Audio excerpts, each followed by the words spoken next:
السلام عليكم ورحمة الله وبركاته. ممارسات يومية تدمر الأعصاب وصحة المخ: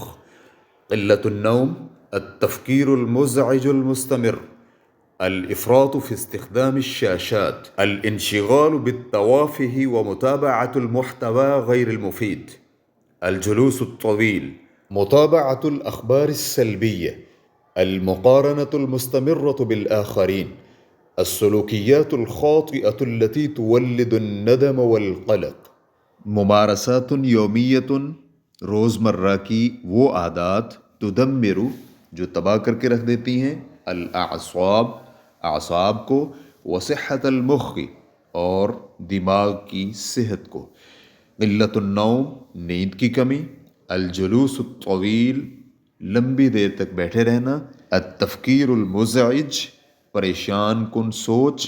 المستمر لگاتار، التفکیر المزعج المستمر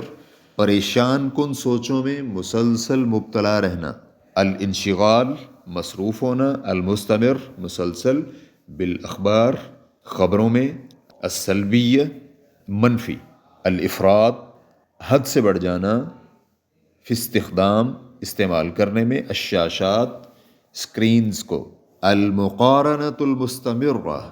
المقارنہ موازنہ کرنا، المستمرہ مسلسل، الآخرین دوسروں کے ساتھ،